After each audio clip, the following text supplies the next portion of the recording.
Rondo, o senhor concorda que dependendo do regime tributário, por exemplo, o setor de serviço optante pelo lucro presumido, o impacto é muito maior?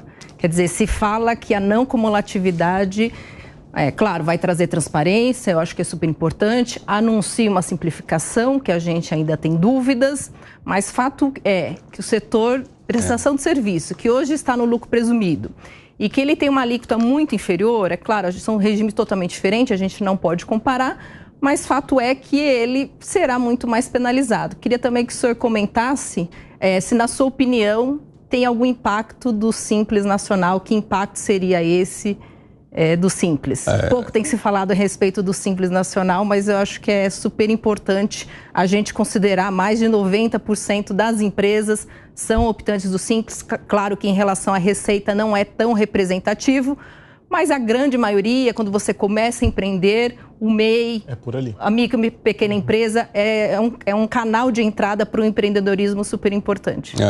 Não, a pergunta é bem interessante, porque tanto para o lucro presumido, que muda bastante o cálculo, principalmente por conta do PIS e COFINS, que aí ele é recalculado, é retirado essa parcela, e do Simples, né, que o Simples é uma coisa interessantíssima, né?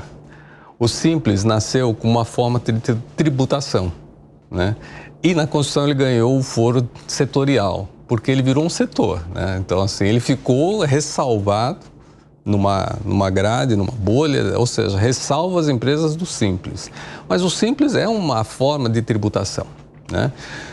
Quem está no Simples, então, significa o que? O seguinte, tentamos manter quem está no Simples, né? Não vamos mexer na empresa do Simples. Não é verdade. Não é verdade. Porque hoje, as indústrias que estão no Simples, na hora que entrar em efetivo vigor total, a partir de 2033, né, vão sentir muito essa carga, porque a empresa adquirente do Simples só vai poder tomar crédito daquilo que o Simples pagar, que é uma parcela menor. Então, ali, quando ele é intermediário da cadeia, ele tem que fazer uma conta, porque ele vai perder cliente. Perda de competitividade. Perda de competitividade. Muita gente não está vendo isso, né? Agora, o Simples de ponta final, aquele que está, né, na ponta final, prestação de serviços, isso não tem problema, vai manter, vai ter uma tributação reduzida.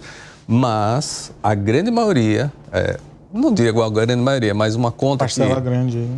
Mais de 30% das empresas do Simples estão dentro do elo industrial, porque hoje é vantajoso, né? Você né? Porque você leva o crédito cheio dessa empresa do Simples, né?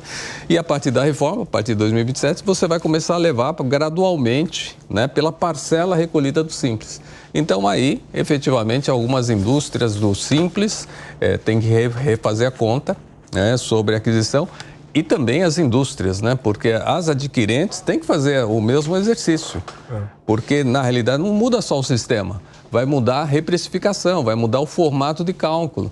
Por isso que a parte inteligente da reforma, ele vai levar a fatores que antes já deveriam ser observados. Fornecedores, grau de proximidade do seu consumo, né? Hoje, CDs, né? Os centros de distribuição são tocados baseados em incentivo fiscal e não na sua atuação regional. Então, e esse é um ponto positivo da reforma. Ele vai levar que nós possamos ter níveis competitivos, olhando efetivamente fatores como esse em relação à competitividade. Mas lucro presumido é um outro exemplo aí de que aumenta, principalmente para o PIS e COFINS, né? Ainda não tocou, né, na parte do imposto de renda da contribuição social, mas era uma forma bem simplificada, né, assim, de apuração, né? O lucro presumido foi um grande avanço que eu acho que a Receita colocou, seria uma pena realmente perdê-lo. O não cumulativo pode ser mais justo, mas o regime cumulativo é mais simples, né? Porque você paga aquele percentual e não tem discussão. Já o não cumulativo, mesmo não cumulatividade plena, como se anuncia, ainda a gente tem pontos aí nesse projeto aí do Executivo, especialmente, que traz aí discussões. Você sabe que esse é um exemplo, né, no Brasil. Quando a gente estava discutindo o PIS e a COFINS, né, e quem lembra, a COFINS começou lá com o Decreto-Lei 1940 de 82. Sabe qual era a alíquota? Era 0,5%. Quando começou, em 82, era 0,5%, né? Hoje já está nos seus 9,25%, 3,65% para o lucro presumido. Quando pedia-se para alterar o lucro presumido para não cumulativo, porque qual era a grande crítica do lucro presumido? A cumulatividade. Mas não tem o crédito, então cada cadeia que tiver lucro presumido, aquilo vai perdendo, assim, ou seja, sempre se pleiteou, foi pedido da indústria. Na Fiesp, no Ciesp, fizemos vários pedidos, várias reuniões lá com o Rachid sobre esse. Na época era o Rachid que estava à frente.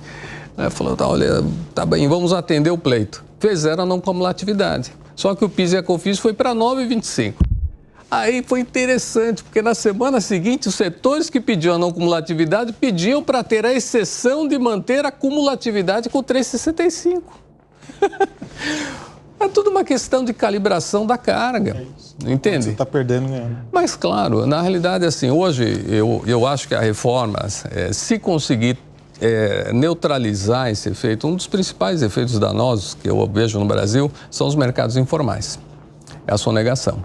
E a sonegação navega muito bem quando você tem cargas altas, quando você tem complexidades altas. Quanto mais alta a complexidade, mais alta a carga, mais vantagem você tem em relação ao contrabando, à sonegação. Vou dar um exemplo. Hoje, sem contar a reforma tributária, hoje um dos principais produtos tributados pelo IPI é o fumo. Claro. Altíssima tributação. Porém, em algumas classes de cigarro, o cigarro brasileiro perdeu competitividade para um cigarro paraguaio. Lógico. Sim. Mas por quê? Porque não entra regularmente. Entra pela ponte dos milagres.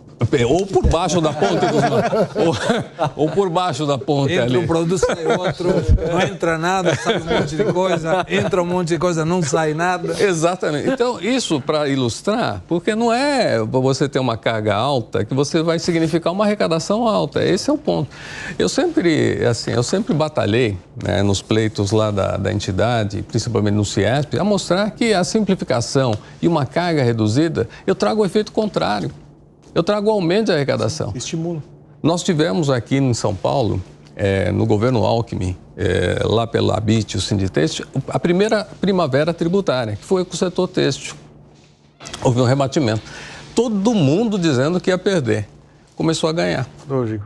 Começou a ganhar. Então, hoje, você falar que isso é uma renúncia tributária, eu diria que é um ganho tributário. Essa arrecadação é uma arrecadação que talvez eu não tivesse se eu continuasse aumentando ou marginalizando esses setores e levando para a informalidade. E que a informalidade existe.